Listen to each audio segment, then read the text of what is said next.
भारतीय संस्कृति में यज्ञ, योग एवं आयुर्वेद जैसी अमूल्य विद्याएं हैं, जिसका मूल है वेद। इतिहास की ओर दृष्टि डालें तो भगवान राम, भगवान कृष्ण से लेकर राजा महाराजाओं, ग्रामवासियों व अरण्यवासी ऋषियों की कुटियों तक नित्य व नैमित्तिक यज्ञों का प्रचलन देखने को मिलता है।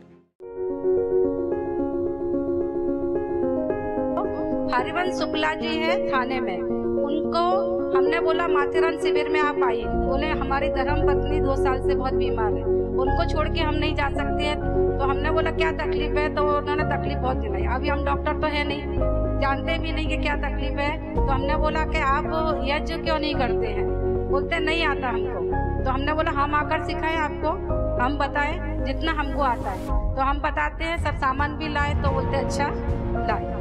तो वो उन्होंने बताया घर जाकर कि उनकी पत्नी को जो तकलीफ है मन के में, उनको D11 और D12 के बीच में उनको इन्फेक्शन हुआ है। और जब भी उन्होंने डॉक्टर को दिखाया तो डॉक्टर ने उनको बताया इस बीमारी को ठीक होने को 3 से 4 साल लगेंगे।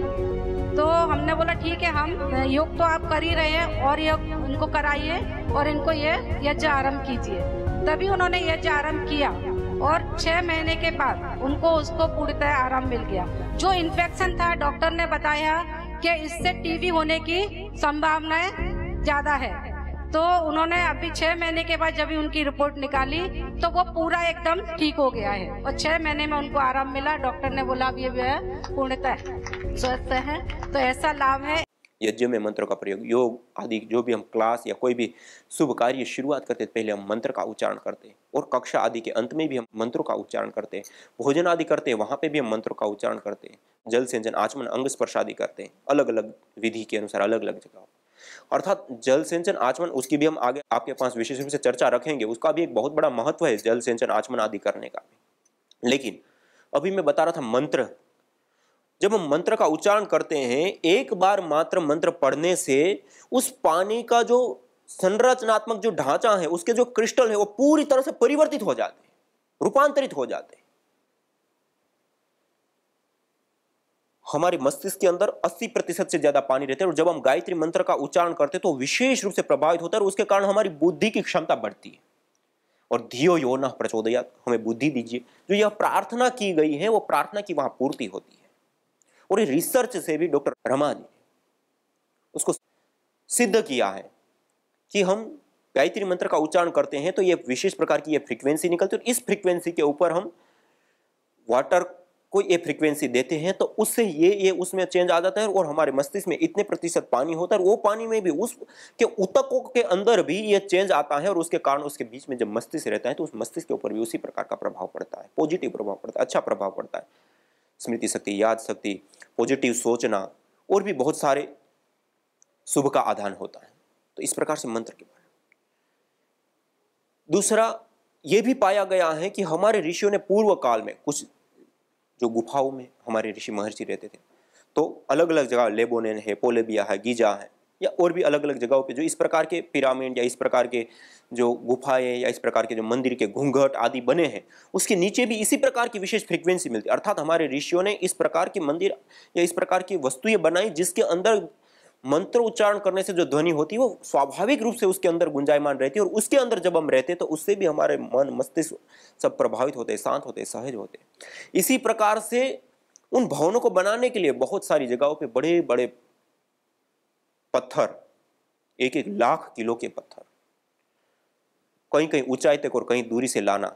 आज भी हम 50 टन से बड़ा पत्थर उठा नहीं सकते हैं। 40 टन से 50 टन का पत्थर हो तो उसको हम घिसट करके लेकर के जाते हैं, हाइड्रोलिक आदि जो बड़ी बड़ी मशीनें हैं उसके माध्यम से। लेकिन उस समय में ये कैसे कार्य संभव हुआ? तो उस समय के जो लेख है, उस समय की जो बातें हैं, वो सब जगह पे अलग अलग देशों में अलग अलग जगहों पे जो ऐसे अजूबे बने हुए हैं, वहां की बातों को साइंटिस्टों ने एकत्रित किया और कार्डिफ यूनिवर्सिटी जापान, उन्होंने विशेष रूप से इसके ऊपर कार्य किया, अनुसंधान किया कि कैसे किया था। तो उनको अंत में यही सामने आया कि मंत्र की ध्वनि विशेष से जो पत्थरों का जो गुरुत्वाकर्षण बल था उसको तोड़ देते हैं और उन पत्थरों को वो उठाते हैं और एक जगह से दूसरी जगह पर वो इतनी ऊंचाई तक ले जाने में समर्थ हुए। उसी को ध्यान में रखते हुए कार्डिफ यूनिवर्सिटी में, जापान में, उन्होंने विशेष रूप से एक यंत्र बनाया। क्रिस्टल यूनिवर्सिटी इंग्लैंड में और कार्डिफ यूनिवर्सिटी में जो मंत्र का उच्चारण होता है उससे हमारे मस्तिष्क के ऊपर क्या प्रभाव होते हैं, किस प्रकार से वो प्रभाव देती हैं, उस विषय के ऊपर बहुत सारा शोध हुआ। और जो गायत्री मंत्र का उच्चारण करने पर जो फ्रीक्वेंसी विशेष बनती है वो हमारे मन मस्तिष्क के ऊपर बहुत ज्यादा प्रभाव डालती है, हमारे हार्मोन्स को बैलेंस करती है। इससे अतिरिक्त हमारे विचारों की जो गति होती है उसको भी शांत करती हैं और स्थिरता लाती है विचारों में। और भी कई सारी चीजें कार्डिफ यूनिवर्सिटी ने विशेष रूप से सिद्ध किया है। और क्रिस्टल यूनिवर्सिटी ने एक ऐसा पोर्टेबल ट्रैक्टर बीम करके एक छोटा सा यंत्र बनाया है। उस यंत्र के अंदर छोटे छोटे स्पीकर लगे हुए और एक विशेष प्रकार की ध्वनि देते हैं और उस ध्वनि को देने के बाद कोई छोटी चीज उसके सामने ला करके रख देते हैं तो वो उड़ने लगती है। उसको जिस दिशा में ले जाओगे उस दिशा में वो जाएगी। अर्थात ध्वनि के माध्यम से पत्थर तैरते हैं क्योंकि उसका गुरुत्वाकर्षण बल टूट जाता है। इसके ऊपर अभी भी कहा। इसी प्रकार और भी कुछ साइंटिस्टों ने इसके ऊपर कहा कि समुद्र की लहरों को भी रोका जा सकता है मंत्रों की ध्वनि से। इसके ऊपर भी काम हो चुका है। तो इस प्रकार से बहुत सारी चीजें सामने आ रही। कहने का अभिप्राय है कि हम जब यज्ञ करते हैं उस दौरान जो जड़ी बूटियों को अग्नि में डाल रहे हैं, वो जो विखंडन की जो एक प्रक्रिया चल रही है, उस प्रक्रिया के दौरान जो मंत्रों का उच्चारण हो रहा है, उस मंत्रों के उच्चारण से यहां से उत्पन्न जो हो रही दिव्य शक्तियां, भागवत शक्तियां, वो पूरे के पूरे वायुमंडल के अंदर, पूरे ब्रह्मांड के अंदर विस्तृत होती है, फैलती है, पूरे ब्रह्मांड को प्रभावित करती है। हम छोटा सा यज्ञ कर रहे हैं। में दो प्रश्न मन में आ रहे हैं। सामान्य रूप से व्यक्ति के दो प्रश्न उठते हैं मैं आप सबके सामने। एक तो कहेंगे कि इतना छोटा सा यज्ञ करने से इतने बड़े प्रदूषित वायुमंडल में कैसे प्रभाव पड़ेगा, और दूसरा ये भी है कि हम मंत्र का उच्चारण करते हैं और हम कहें कि ये मंत्र का उच्चारण जब हम करते हैं तो उसकी जो फ्रीक्वेंसी है, उसका जो ध्वनि है, वो पूरे ब्रह्मांड में फैलती है और ब्रह्मांड के ऊपर पॉजिटिव इफेक्ट डालती है। तो व्यक्ति के मन में वो बात बैठती नहीं। ऐसे कैसे हो जाएगा? हम जब उच्चारण कर रहे हैं तो जहां तक सुनाई दे रहा है वहां तक तो हम मान ले, वहां तक तो ठीक है, लेकिन इतनी दूर तक की कैसे हो सकती है? आज हमारे सामने मुंह बोलते उसके उदाहरण है इंटरनेट, टेलीविजन, मोबाइल। आज हम एक जगह पर हैं। आज जिस माध्यम से हम जुड़ पा रहे हैं, चाहे वह टेलीविजन है, चाहे जूम आदि से लेकर के जो भी इंटरनेट की अन्य गतिविधियां, फेसबुक आदि है, जो हम ये लाइव जुड़ पा रहे हैं, इसके पीछे क्या रीजन है? एक ध्वनि विज्ञान। जो क्रियाएं यहां की जा रही हैं, जो आवाज यहां दी जा रही है, जो पिक्चर यहां दी जा रही है, उसी को कैमरे के माध्यम से कैद करके उसको एक फ्रीक्वेंसी विशेष में कन्वर्ट कर दिया जाता है। और उसी फ्रीक्वेंसी विशेष के ऊपर आप जब आते हैं, फेसबुक पे हैं तो उस फेसबुक पेज या उस लिंक विशेष के ऊपर, चाहे जूम आदि है तो उसकी भी एक लिंक विशेष के ऊपर है, या फिर हम टीवी चैनल पे हैं तो भी वो एक लिंक विशेष होती है, फ्रीक्वेंसी विशेष अर्थात चैनल विशेष। उसको एक चैनल हमने नाम दे दिया।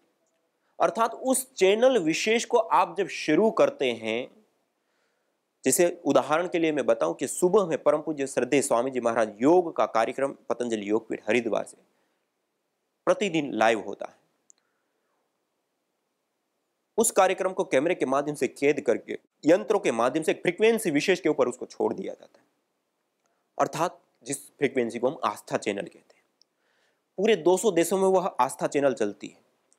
उस समय में पूरे 200 के 200 देशों में जितने भी टेलीविजन है उसको आप चालू करेंगे और आस्था चैनल लगाएंगे तो सब यहाँ पे जिस समय जो चीज बोली जा रही है, लाइव वो कार्यक्रम है, उसी चीज को 200 के 200 देशों में एक साथ आप सब लोग एक साथ देख सकते हैं।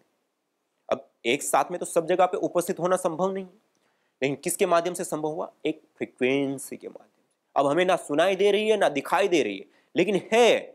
ऐसे ही जब हम मंत्रों का उच्चारण करते हैं तो मंत्रों के उच्चारण से जो एक ध्वनि विशेष फ्रीक्वेंसी तैयार होती है वो पूरे के पूरे ब्रह्मांड को प्रभावित करती है, पूरे ब्रह्मांड में पॉजिटिव ऊर्जा को, एनर्जी को भेजने का कार्य करती है। इसलिए अयम यज्ञो विश्वस्य भुवनस्य नाभि कहा गया।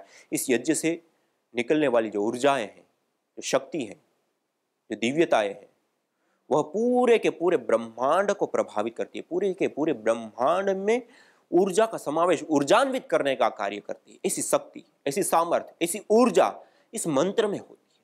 इसलिए हम जब दैनिक अग्निहोत्र करते तो बिना मंत्र से ना करें। बिना मंत्र से भी हम आहुतियां देंगे तो वो जल जाएगी, लेकिन वो विखंडन भी होगा, उसका सूक्ष्मीकरण भी होगा, सूक्ष्मीकरण से होने वाले उसके लाभ भी होंगे, लेकिन जो मंत्र का लाभ विशिष्ट है वो लाभ नहीं होगा। और जब मंत्र से रहित ये सारी क्रियाएं की जाएगी तब भी उसको यज्ञ नहीं कहा जाएगा। वो बेशक हमें लाभ दे सकती है और भी बहुत सारी चीजें, लेकिन वो यज्ञ नहीं होगा। यज्ञ के लाभ हैं शुचि जीवो अग्नि सहस्रारंभ, पवित्र ज्वाला वाली यज्ञाग्नि हमें हजारों हजारों लाभ प्रदान करने वाली होती है। उन हजारों लाभों में कई सारे लाभ हैं। उन लाभों में से हम एक एक करके आपके सामने रखना चाहेंगे, जिसमें मैंने कहा कि हम मंत्रों का उच्चारण करते हैं। मंत्रों के उच्चारण से हमारा मन, मस्तिष्क, हमारा तन और हमारा पर्यावरण सब प्रभावित होते हैं। पॉजिटिव उसमें चेंज आता है।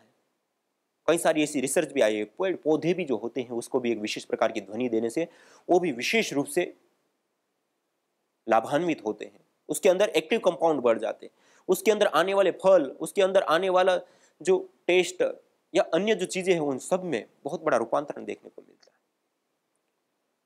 यह तो मंत्र ध्वनि जो हम बोल रहे हैं, जो जहां तक सुनाई दे रही है उसके लाभ है, लेकिन उससे अतिरिक्त जो अदृष्ट फ्रिक्वेंसी है वो पूरे चराचर ब्रह्मांड में फैलती है। जैसे मैंने टेलीविजन का उदाहरण दिया, जैसे रेडियो है, जैसे मोबाइल का हम प्रयोग ले रहे हैं, जैसे इंटरनेट का हम प्रयोग ले रहे हैं, हमें दिखाई नहीं दे रहे, लेकिन वो जो ध्वनि विशेष है उसको हम यंत्र के माध्यम से, और यह एक दैवीय विधा है, वेद मंत्रों के माध्यम से हम उन शक्तियों को चारों ओर ब्रह्मांड में फैला सकते हैं। तो इस माध्यम से पूरे ब्रह्मांड का पोषण होता है। जैसे माता के गर्भ में हमारा पोषण होता है नाभि के माध्यम से, ऐसे ही अयम यज्ञो भुवनस्य नाभि, वेदों में ही अलग अलग जगहों पे बार बार इस बात को कहा गया कि यह यज्ञ संपूर्ण ब्रह्मांड की भूमंडल की नाभि है। ब्रह्मांड को, भूमंडल को संतुलित करता है, स्वस्थ करता है। और इसीलिए तो सब जगह पे, अलग अलग जगहों पे, जैसे अग्नि पुराण में हम देखें तो घृत गुलगुलो होमे च सर्वोत्पातादि मर्दनम, घृत और गुलगुल का एक गूगल आपके सामने रखा। एक गूगल का जब हम होम करते हैं, हवन करते हैं, और एक घी से सामने रखा है, घृत गुलगुलो होमे च सर्वोत्पातादि मर्दनम, सभी प्रकार के जो इन पंच तत्वों में आने वाले उत्पात है वो सब शांत हो जाए। अब पंच तत्वों से तो हमारा तन भी बना है और पंच तत्वों से हमारा पर्यावरण भी और ब्रह्मांड भी बना हुआ है। जब हम हवन करते हैं, यज्ञ करते हैं, तो उससे पांच तत्व संतुलित होते हैं। उसमें किसी भी प्रकार का कोई उत्पात है, किसी भी प्रकार की कोई व्याधि है, असंतुलन है, तो संतुलन में रूपांतरित होता है। और उस संतुलन के लिए हमें यज्ञ करना पड़ेगा, हवन करना पड़ेगा, होम करना पड़ेगा। और ये जैसे मैं आपके सामने ये रख रहा हूँ, गूगल और घी थोड़ी सी मात्रा में मैंने वेदी के मध्य में रखा, यज्ञ अग्नि। जब अग्नि शांत हो चुकी है, यज्ञ हो चुका, अग्नि शांत हो गई, अब अंगारे हमारे 5 बचे हैं। उस अंगारों के ऊपर हमने थोड़ी सी मात्रा में गूगल रखा, थोड़ी सी मात्रा में हमने उसके ऊपर हल्का सा थोड़ा सा घृत डाल दिया। तो इससे सुगंध, एक सुरभि विशेष भी आएगी, उससे मानस लाभ प्राप्त होते हैं, सौमनस्यकारी होते हैं, आह्लादित करने वाली होती है। स्ट्रेस, तनाव, चिड़चिड़ापन, डिप्रेशन, मिर्गी आदि से लेकर के अनेक प्रकार के रोगों को दूर करने वाली होती है सुरभि। कल ही मेरे को एक सूचना मिली कि एक बहन, बहुत छोटी, 3 साल की एक छोटी सी बेटी को मिर्गी की प्रॉब्लम हो गई। अर्थात उनकी आंखें बार बार घुमाते रहना, चंचलता है, और जो भी अलग अलग प्रकार की इस प्रकार की लक्षण होते हैं वो होते थे। और उनको 1 महीने यज्ञ कराया गया और 1 महीने में वो बीमारी उनकी क्योर हो गई। आप विचार कीजिए, जिस बीमारी से विशेष रूप से लोग जूझते रहते हैं, अनेक प्रकार की बीमारियों को ठीक करता है, वो आगे आपके साथ चर्चा करेंगे। लेकिन मैं कह रहा था मंत्र की जो ध्वनि विशेष होती है, वह ध्वनि हमें एक तो दृष्ट लाभ देती है, जो सुनाई दे रहा है उससे जो लाभ होता है, सुमधुर लगती है, तो उससे भी हम संगीत, आज हम देख रहे हैं कि संगीत का बहुत बड़ा एक माध्यम बनाया जा रहा है। संगीत के माध्यम से जिनको स्ट्रेस, तनाव, चिड़चिड़ापन आदि है उसको दूर करने के लिए भी प्रयोग किया जाता है। डिप्रेशन है, नींद नहीं आ रही है, तो उसके लिए भी संगीत सुनाने से विशेष करके लाभ होता है। और आप सब लोगों ने सुना होगा, दीप राग से दीप जला देना, मेघ मल्हार राग से मेघ करा देना, वर्षा करा देना, इस प्रकार से अनेक प्रकार के ऐसे राग हुआ करते, एक विशेष फ्रिक्वेंसी हुआ करती, अर्थात उसको गाने का एक तरीका हुआ करता है, उसके माध्यम से अनेकों लाभ प्राप्त होते हैं। और वेद मंत्रों का भी जो हम उच्चारण करते हैं, उन उच्चारण में भी एक विशेष प्रकार की उनकी एक विधि होती है, एक पद्धति होती है, एक प्रक्रिया होती है, एक सामान्य उच्चारण होता है जो समाज में करते हैं। आज जैसे हमने यज्ञ किया, यज्ञ करने के दौरान जो हम आज उच्चारण कर रहे थे वो हमने सस्वर पाठ कहा जाता है इसको। ये दाक्षिणात्य पद्धति के माध्यम से सस्वर पाठ जिसको कहा जाता है उस माध्यम से हमने यज्ञ किया, इसका अपना एक विशेष लाभ होता है। फिर जटा पाठ है, घन पाठ है, इस प्रकार से अनेक प्रकार के इन्हीं मंत्रों का पाठ किए जाते हैं और उन पाठों का अपना अलग अलग एक प्रभाव होता था। इसलिए हमारे पूर्व काल में पीढ़ियों की पीढ़ियां उस कार्य को करते हुए आते थे, पूरा जीवन उस कार्य के लिए लगा देते थे। क्यों? क्योंकि उसमें वो शक्ति विशेष थी और उस शक्ति विशेष से हम कई सारे अपने जीवन के कार्यों को संपन्न करते थे। उन कार्यों में भौतिक कार्य तो थे ही, जैसे मैंने बताया कि पत्थरों को उठाना या एक फ्रीक्वेंसी विशेष तैयार हो, इसके लिए ऐसे चीजें, मंदिर के घूंघट से लेकर के अलग अलग चीजें बनाना, उससे हमारे ऊपर प्रभाव पड़े, ये चीजें तो हुआ ही करती थी। इसी प्रकार ध्वनि से, पेड़ पौधों से लेकर के अलग अलग जो भौतिक कार्य है वो तो संपन्न होते थे, लेकिन भौतिक कार्यों के साथ साथ आध्यात्मिक जीवन का चरम उत्कर्ष तक जाने के लिए भी मंत्रों का प्रयोग किया जाता है। इसलिए आप देखिए, तज्जपस तदर्थ भावना, मंत्र औषधि तप समाधि जा सिद्धिया, मंत्र औषधि और तप से भी हमें सिद्धि मिलती है। मंत्र से, मंत्र औषधि तप समाधि जा सिद्धि, पहला कहा मंत्र, मंत्र से हमें सिद्धि प्राप्त होती है, हम आध्यात्मिक उन्नति को प्राप्त कर सकते हैं, आध्यात्मिक जो सिद्धियां होती है उसको हम प्राप्त कर सकते हैं। इसलिए जप आदि की विधियां क्या है? ये सारी आध्यात्मिक उन्नति के लिए, चित्त की शुद्धि के लिए।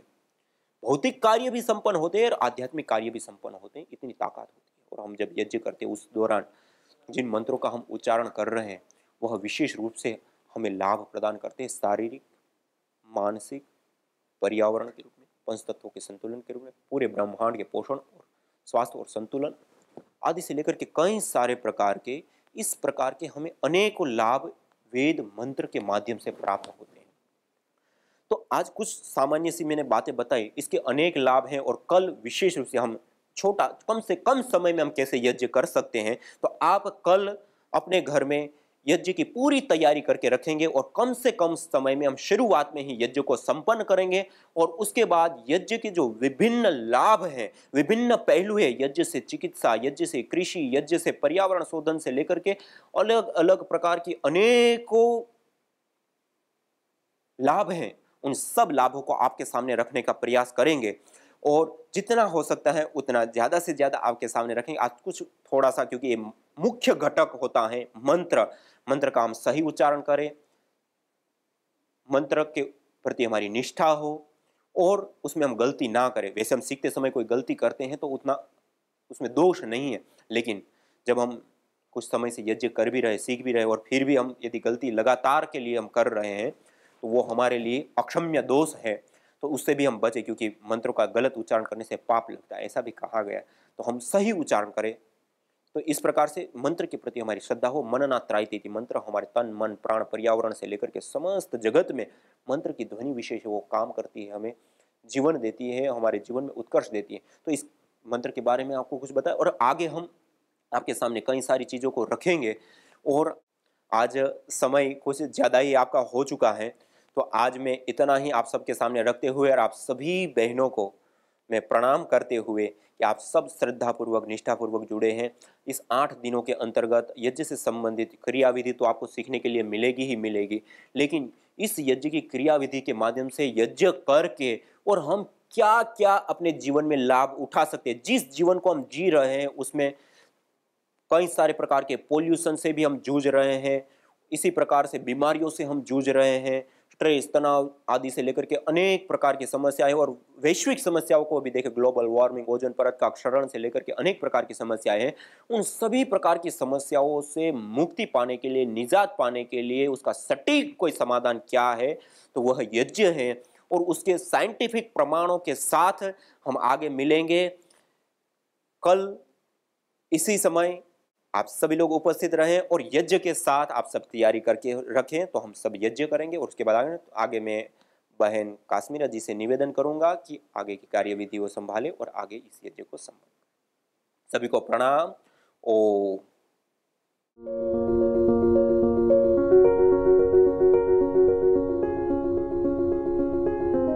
पूना का एक केस आया कि 7वें महीने में गर्भ के अंदर बच्चा एकदम निष्क्रिय हो गया था,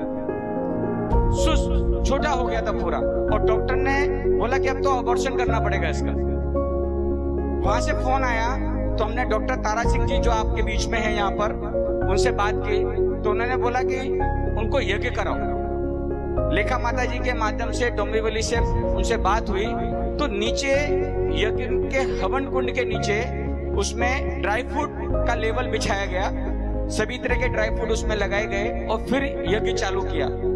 देखिए 2 महीना यज्ञ करने से वो बच्चा वापस पुष्ट हो गया और नॉर्मल डिलीवरी हुई उसकी, और प्रॉपर वजन जो होना चाहिए 2 किलो 900-800 ग्राम वो उसने बच्ची को जन्म दिया।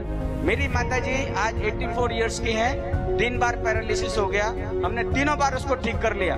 आज वो अपने पैरों पे चलकर जाते हैं। रोज यज्ञ हमारे साथ में सोफे पे बैठ के सब सुनते हैं, उनको पूरा यज्ञ याद है। लेकिन एक भी परिवार का मेंबर, जब से हम आज 5 साल से यज्ञ कर रहे हैं, हमारा एक भी फैमिली मेंबर आज हॉस्पिटलाइज नहीं है, डॉक्टर की मेडिसिन नहीं ले रहा है, और ज्यादा से ज्यादा अभी हम योग और यज्ञ को ही बढ़ाते चले जा रहे हैं।